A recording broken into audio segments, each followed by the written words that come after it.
sandwiches, ice cream, coffee and snacks, and many other pleasing treats. Our foods are fresh and tasty, our drinks satisfying and refreshing. They're so good.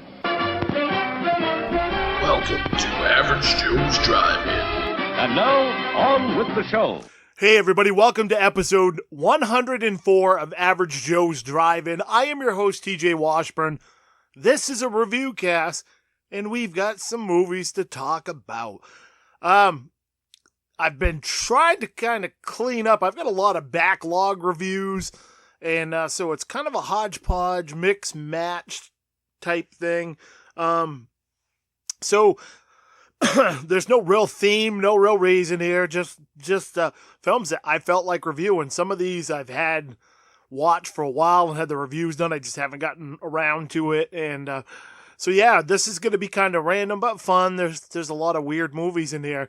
And but we're going to kick it off with a classic masterpiece of the horror genre and one of my all-time favorite Italian horror films, and that is 1979's Zombie.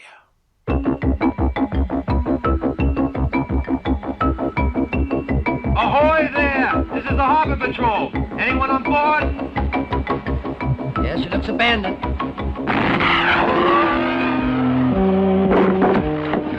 Is there something big? That's just what we'd like to know. One more step and I'm gonna blast you. Now freeze where you are!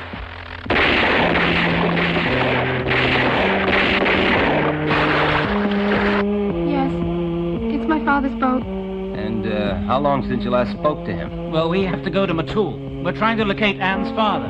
She hasn't heard from him for some time. That's not a cool place to hit. Natives claim it's cursed. They avoid it like the plague.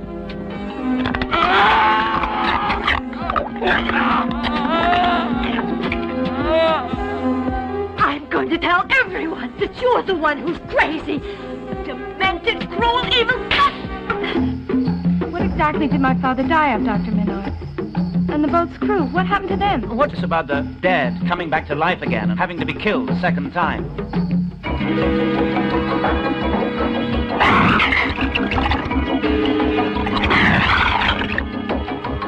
These islands, fantastic legends, voodooism, zombies, been rife for centuries. Voodoo's just superstitious horse. Now, whatever it is, it makes the dead stand up and walk. I've seen it with my own eyes.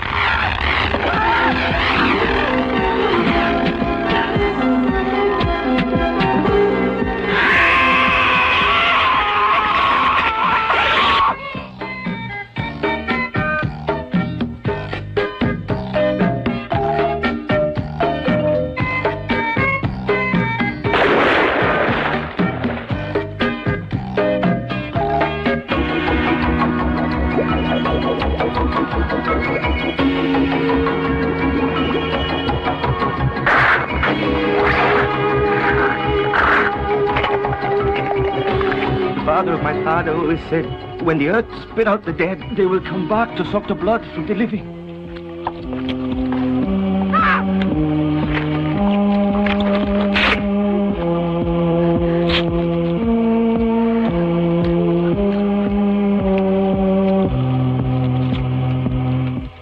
I'm so scared we're not going to make it off this island.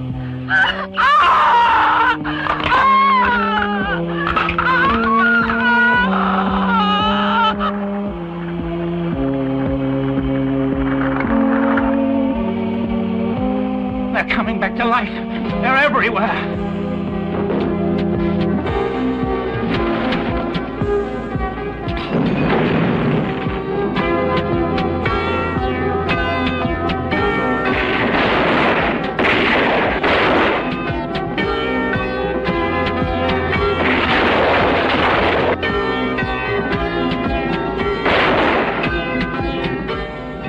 Whatever it is, it makes the dead stand up and walk.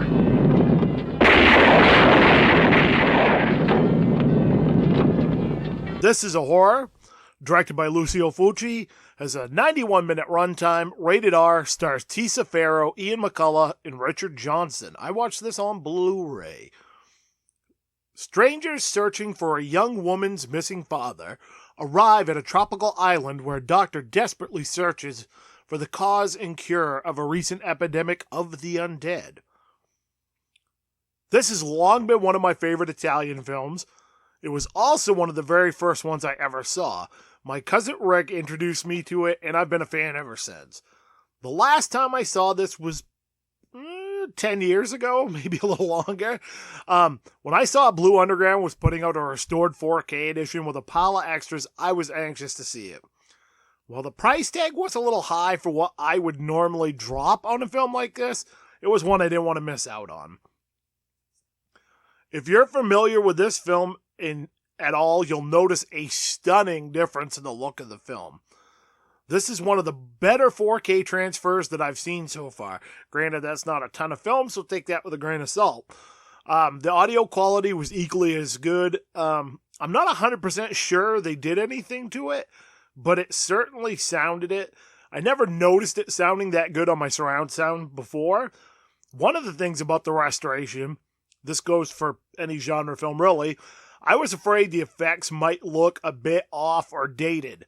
That's not the case at all. In fact, I truly feel like they stood out even more and was rather impressed. The film itself kicks just as much ass as I remember. In fact, I dare say it was even better than I remember it being. Out of all the Fulci films that I've seen, I thought the acting was rather good, the effects are awesome, the score is so simplistic, yet effective and creepy. Another thing that I've always loved about this film is the way it's shot. There's just something about the way the shots are set up and blocked that makes scenes extra effective. Oh yeah, let's not forget how flippin' awesome the shark scene looks. It was badass before, it looks even more badass now. Such an odd but amazing scene, and it's usually the first thing I think of when it comes to this film. I would dare say that's probably one of the first things that comes to anybody's mind that has seen this film. If you're a fan of this film, it's worth the $30 price tag to snag just based on the transfer alone. I haven't even dived into the special features. The extras included are a disc of bonus features and the soundtrack to the film, plus a comic. Based on the care they took with the film, I would be hard-pressed to not think those will be just as awesome. My rating is an 8 out of 10. The average IMDb rating is a 6.9 out of 10. So we're going to follow that up with a film from 2003 that's also a zombie film, sort of. And that is House of the Dead. It was a nightmare. It all started a few days ago.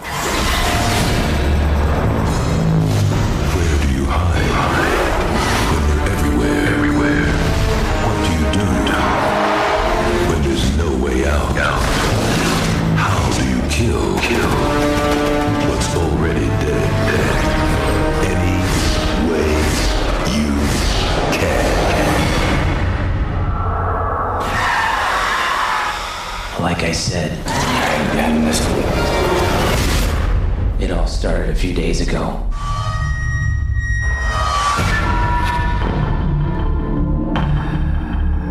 Doesn't this bother any of you? We're on the island where the party of the year is supposed to be happening, but it's completely deserted. Well, they sure as hell did not go to 7-Eleven to get more booze.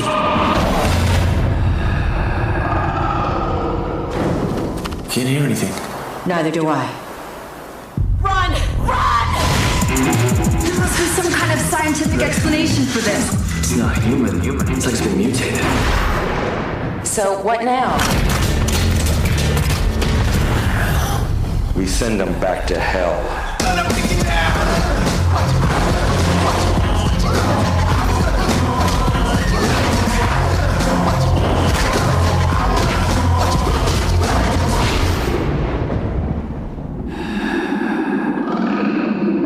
Is that you, Matt?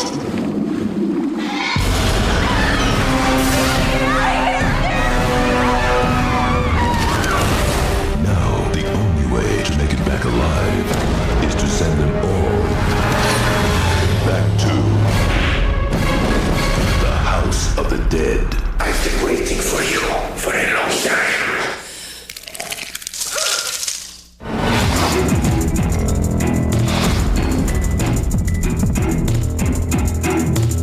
This is an action-adventure horror, directed by Uwe Boll, has a 90-minute runtime, rated R, stars Jonathan Cherry, Tyrone Letzo, and Clint Howard. I watched this on DVD.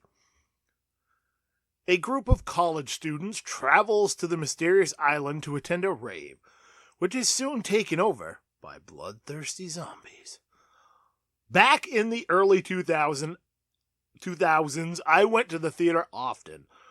I worked a lot, but the shift I worked allowed me to catch a lot of afternoon shows. It was a welcome respite from the daily grind.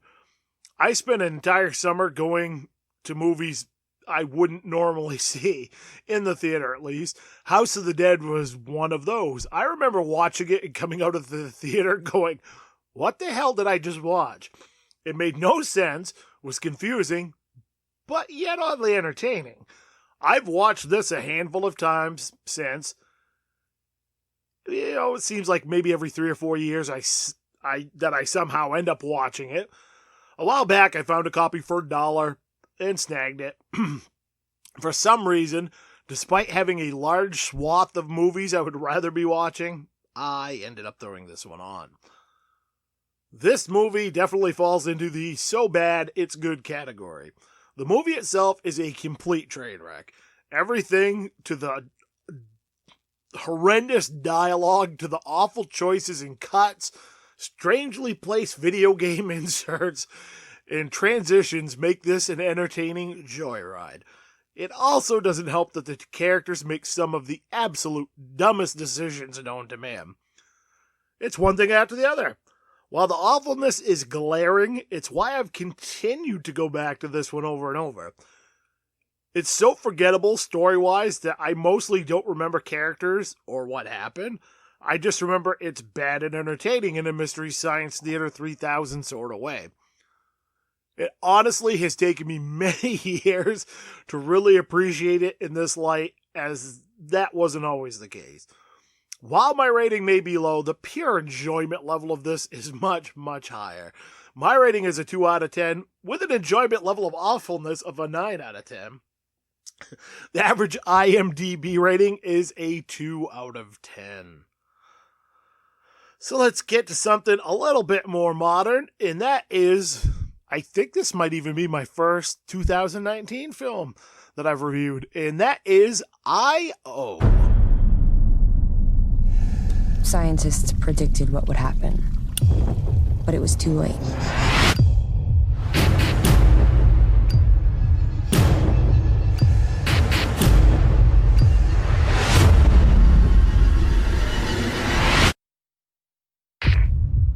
This is Sam Walden. If anyone can hear this broadcast, I'm still on Earth.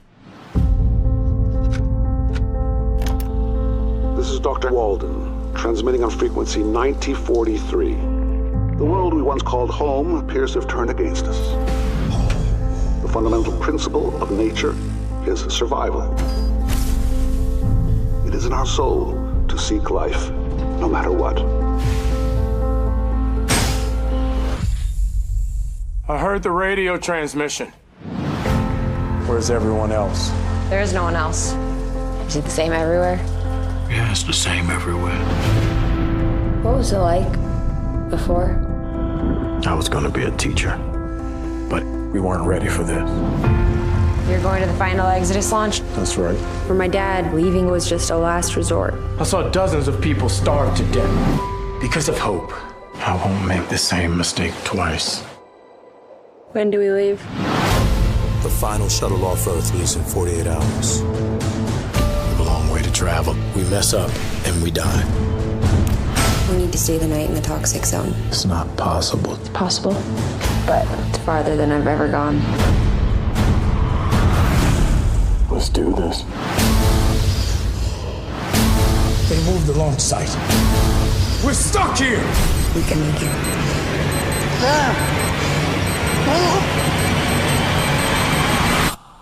Trust me.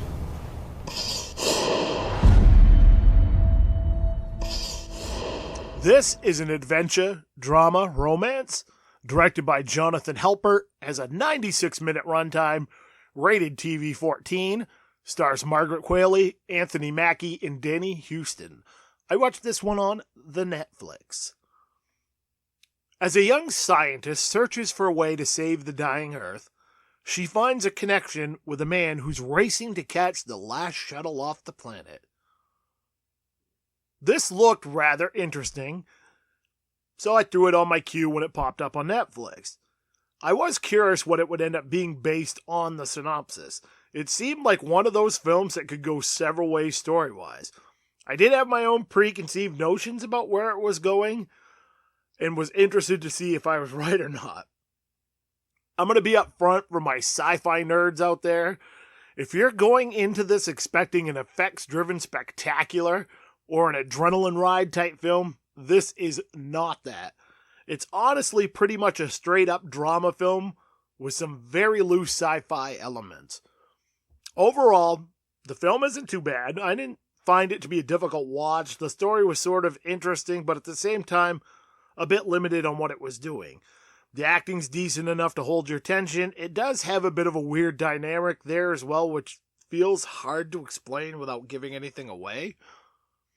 This wasn't what I was expecting, basing it on the trailer. I won't say it's misleading, but it doesn't also give you the full frame of what the movie's about. In my honest opinion, that may hurt it in the long run because I think people go in with a false expectation. In the end, it was a decent enough one-and-done type film for me. Not something I will more than likely go back to down the road, but not a horrible film by any means, just not my cup of tea. My rating is a 5.5 out of 10. The average IMDb rating is a 4.7 out of 10. Moving on to a sci-fi film from 2016, and that is The Rift, Dark Side of the Moon. We were collecting soil samples during a routine EVA when it happened. That's when I saw it. It was beautiful. Good morning, Agent Wade. It's time for you to get back into the field. The mission is a simple data recovery. You'll be working with Agent John Smith. He's a little unconventional. Crashed somewhere around here, about 100 kilometers north of Belgrade. NASA. Right on top of where the satellite should have hit. You should be staring right at it. Perhaps whoever lives in that house found the wreckage, the transmitter, and brought it back. Let's go ask him. Criminal, mad scientist, and you, Agent Smith. Not exactly the A-team. The task was to geological samples from the dark side of the moon. He must have known there's no satellite here at all. I saw something outside.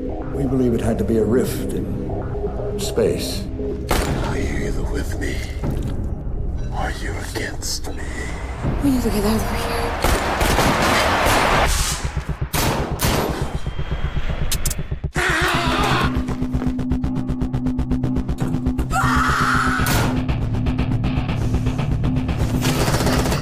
You shouldn't fear anything here, because here, death is dead.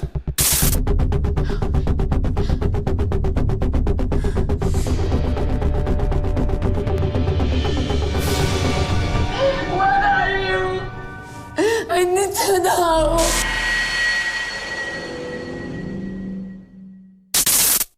This is a horror sci-fi thriller directed by Dejan Zevic, has a 90-minute runtime, not rated, stars Ken Foree, Katrina Kass, and Monty Markham. I watched this one on Netflix. A team of U.S. and Serbian agents is sent to retrieve a crashed satellite. When the team arrives at the site, all is not as it seems.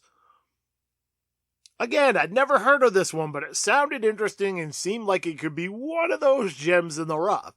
With that in mind, I took a chance on it. This is one of those cases where a film tried way too hard to be odd and full of twists. I get what the filmmakers were going for, but it, for the most part, doesn't work.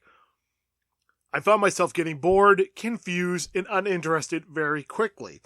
It was like someone watched a bunch of Tarantino and Shyamalan films and then tried to mash them together. From a technical standpoint, the film wasn't bad. I thought the acting was okay, and Ken Foree was easily the best part of the film. One thing I absolutely loathed in this was the music. It honestly took me out of the film. It didn't fit and seemed like it was crammed in there without much thought. It's not often the score throws a movie off for me, but this is one of those cases. In the end, there were a few interesting moments, but they were few and far between. This one wasn't for me, but I wouldn't dissuade anyone from checking it out and forming their own opinion, because this might be one that, like a lot of films, everybody's got a different opinion on it. But, this might be one some people might dig. But yeah, my rating is a 3 out of 10. The average IMDb rating is a 3.5 out of 10. Up next, from 2018, Scorched Earth.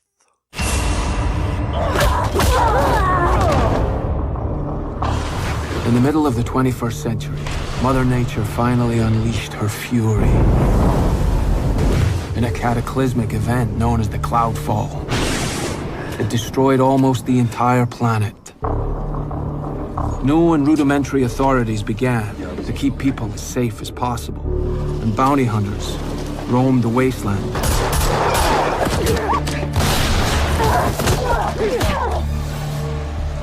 You're just trash. What makes you so different than the bounties you drag in here? I'm still above ground. Seen the latest bulletin? Sure. Tom Jackson. Biggest bounty the authorities ever offered. What is with all the hatred? They took over a settlement, made it a safe haven for lawbreakers. Most of them have a bounty on their head.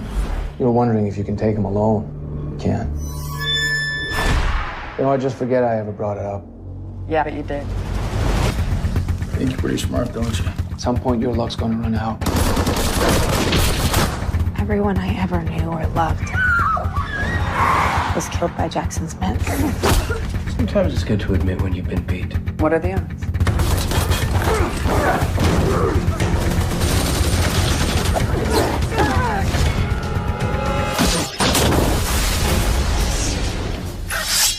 Shall we begin? This is an action sci-fi directed by Pete Howitt, has a 96-minute runtime, rated R, stars Gina Carano, Ryan Robbins, and John Hannah. I watched this one on Amazon Prime. A bounty hunter named Attica Gage tracks down criminals in a post-apocalyptic Earth. So I was scrolling through Prime, trying to find something to watch, and I've been on a bit of an action kick lately, so was looking for a film I hadn't seen.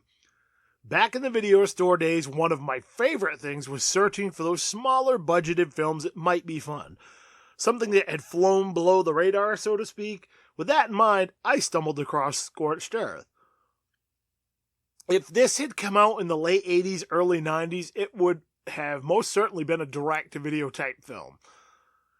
This fits perfectly into the category of post-apocalypse films of that era, many which had a very Hollywood Western vibe to them. Think films like Steel Dawn, Cyborg, Cherry 2000, or Steel Frontier. From a technical standpoint, the film was solid. There wasn't anything that made me cringe or really looked off. I like the fact we have a heroine instead of the typical male hero. It's a good change of pace, and she's kind of a badass. I think Gina Carano does a good job, and I actually like her as an actress. She does feel like your typical action star, but that's also what makes her work in those types of roles. The story itself isn't anything we haven't seen before and goes by the numbers. That's not a bad thing per se, but it also doesn't really lend itself to any surprises. There are some good dialogue moments of banter between the characters. Where the film loses a bit of steam is the fact it never quite gets the action flowing the way I hoped. When there are fight scenes and moments of action, they seem to be over and done with too quickly. It's the type of film that relies on the epic final battle after all the build-up, and it just doesn't quite deliver. If you're into post-apocalypse style films with a Western vibe to them, Scorched Earth is worth checking out. But I'm going to forewarn you, don't go in with high expectations. It's not painful, not memorable. The short runtime's a plus, and it's an easy enough watch. My rating is a 5 out of 10. The average IMDb rating is a 4.6 out of 10.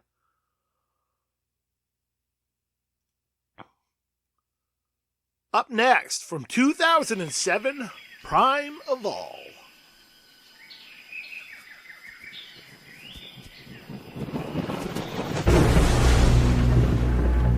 In one of the most remote locations on Earth lives the world's most prolific serial killer.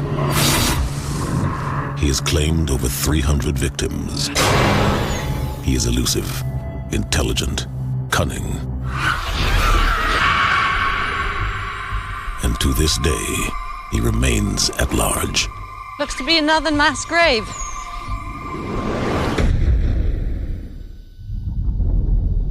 He is real, but he is not human.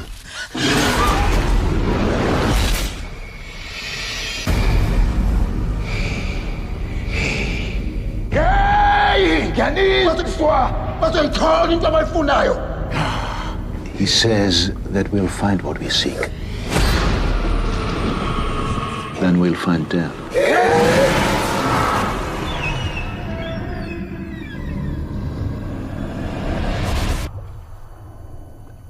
Oh my God.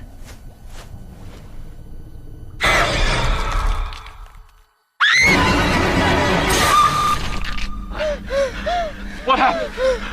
What happened? Run!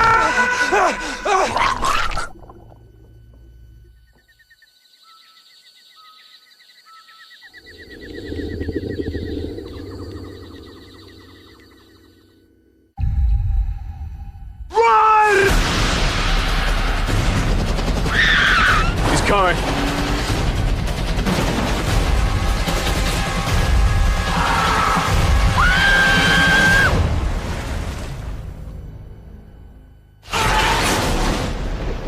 Primeval, inspired by a true story.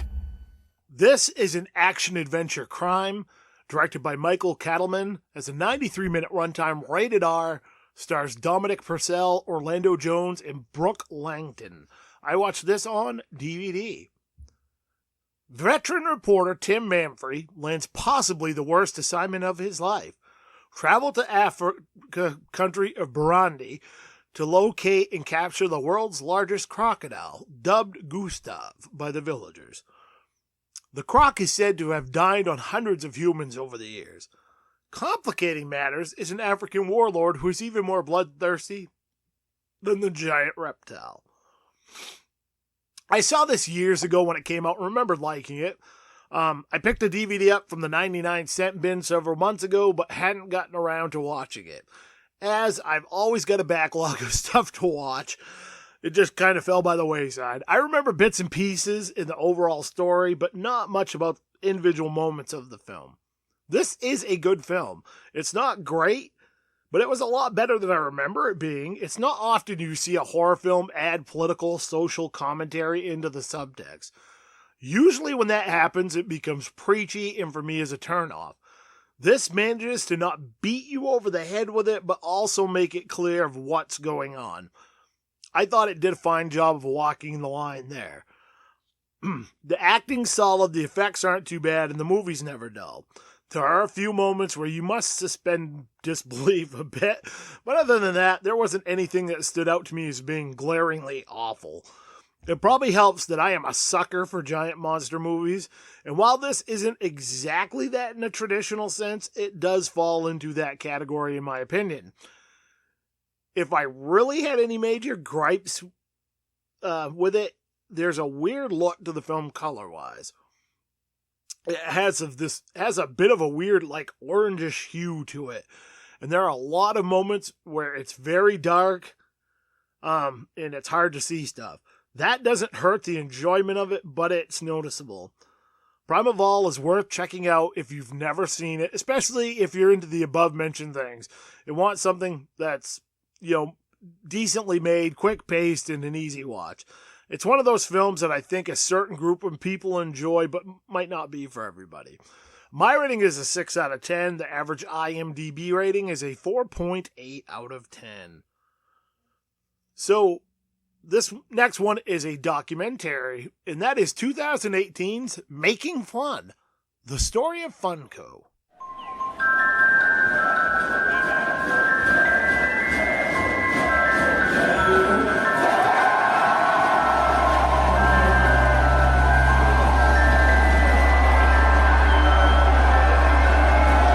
We started with a big boy bobblehead. Look at these adorable Pop vinyl figures, FUNKO. I used to think, I know there's another 1,000 knuckleheads like me out there.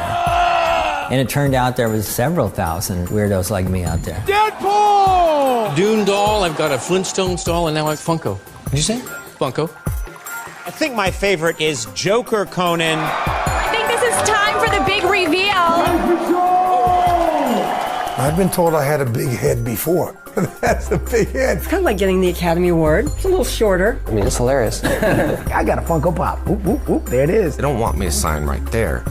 They want me to sign over here. When you see some kid holding tight to something that you had a hand in making, whether it's kids carrying toys around or adults, surrounding themselves with things they like, that's a huge privilege to be able to do that. Somehow, some way, we have a community of really positive, helpful, loving, caring, passionate fans. We love FUNKO! Wow. Having a job that can have very serious moments, it's nice to have something that reminds you of when you're a kid. I've made lifelong friendships with people all over the country, but also all over the world from just these toys. I got friends in the Philippines now, Australia, Switzerland. How cool is that? It's an obsession, really. There's just no going back at this point.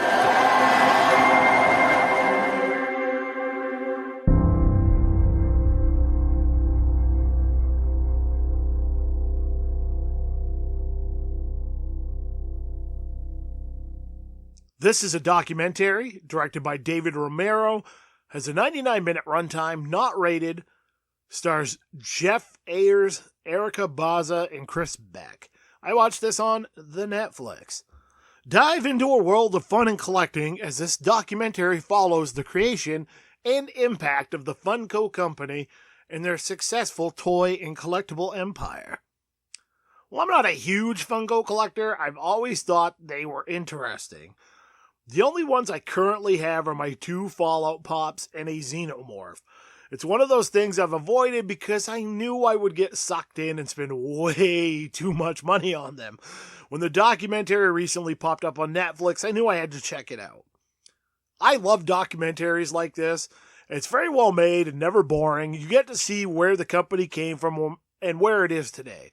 What I love most about it was the fact it wasn't just about the company, it was about the people's lives it's touched, the communities and friendships it has built, and the joy and happiness it brings to so many. It's really hard to not watch this and not have a smile on your face by the end. Even if you're not a FUNKO collector, or even that familiar with them, this is well worth a watch. It's well put together and informative. It's interesting and at times heartwarming. A great watch if you need to smile. My rating is a 9 out of 10. The average IMDb rating is a 6.7 out of 10. Up next is not something I usually do a lot of reviews on, and that is 2018's Joe Rogan, Strange Times. Good to be here. Woo! Feel that? People are way more sensitive now. This is a new time for jokes, too, because everything I say on this Netflix special is gonna get me in trouble. Just shut the fuck up while I lick my dick. Don't get mad at me. You knew why you came here. I say fucked up shit you don't have the time to think of. We all have friends that are vegans that also have cats, and you're like, so why are you a vegan again? Well, I just do think it's our right to decide that an animal should live or die. And then they open up a fat can of murder and give it to that little fucking psychopath that they live with. If you could go back in time and grab Thomas Jefferson and bring him to 2018, his first question would be, you guys didn't write any new shit? Dude, I wrote that with a feather. This is a stand-up comedy special directed by Anthony Giordana. 63-minute runtime, TVMA, Joe Rogan. Format, Netflix. Synopsis. Joe Rogan tackles the subject of vegans, pets, modern society, and more in a way only he can. If you're a fan of Joe Rogan, you'll enjoy this. It's typical Joe Rogan humor, style, and concept. While I do think his last two specials were probably more consistently funny than this one, it's still really solid. Joe tackles a bevy of subjects, no one's safe, not for the super PC or easily offended. My rating is a 7 out of 10. The average IMDb rating is a 7.6 out of 10. And we're going to end it with a film I've been meaning to watch forever and just never got around to it. And yeah, I finally watched it. And that is 2018's Jurassic World, Fallen Kingdom. So, what are you dating, like an accountant now, or Owen, ventriloquist? stop it. You love a dummy. This is not why we're here.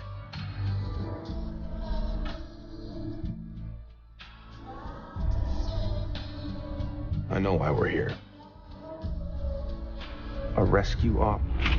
Save the dinosaurs from an island that's about to explode. What could go wrong? Blue is alive. You raised her.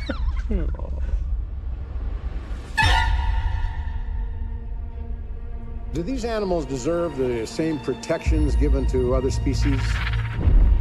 Or should they just be left to die? These creatures were here before us. And if we're not careful, they're gonna be here after.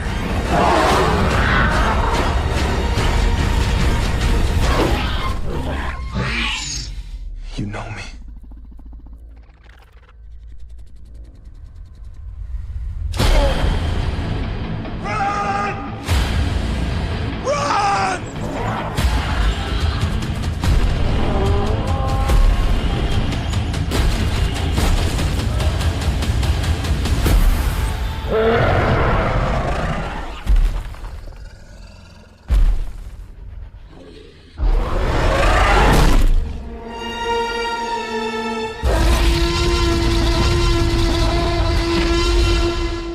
Life cannot be contained.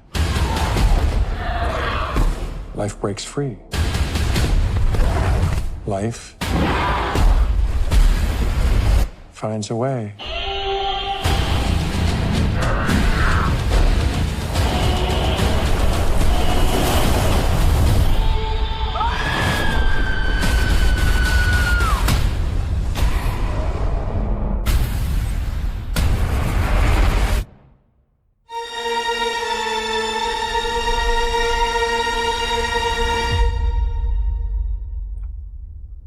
This is an action-adventure sci-fi directed by J.A. Bayona, has a 128-minute runtime, rated PG-13, stars Chris Pratt, Bryce Dallas Howard, and Rafe Spall. I watched this on Vudu. When the island's dormant volcano begins roaring to life, Owen and Claire mount a campaign to rescue the remaining dinosaurs from this extinction-level event. I'm a fan of the Jurassic Park films. They've all been enjoyable to some degree, even the ones that weren't great. Honestly, I didn't have a whole lot of interest in this one when I first heard it announced. There just wasn't anything that made me go, oh, I need to see this. It just kind of looked like more of the same. A friend of mine hooked me up with a Vudu code, so I figured I'd at least give it a shot. I don't think I like this movie at all. It was boring, rehashed, and it was pretty much like they took parts of the second and third Jurassic Park movies and just kind of mashed them together. Almost everything that happened during the film that was supposed to be a plot twist or surprise was so telegraphed that it had zero effect. Frankly, it was just lazy writing and so by the numbers that it was frustrating. The technical aspects were fine. There's no qualms there. Almost all of the negativity on this one falls on the story. Even the dialogue felt rehashed. There was nothing about it that stood out. Just painfully plain. I don't think I'll be going out of my way to revisit this at all. Maybe just to be a completist if I decide to sit down and watch all of the other films in the series again. But that's about it, because, yeah. My rating is a 5 out of 10. The average IMDb rating is a 6.2 out of 10. And I think 5 out of 10 is probably even being generous. But, yeah.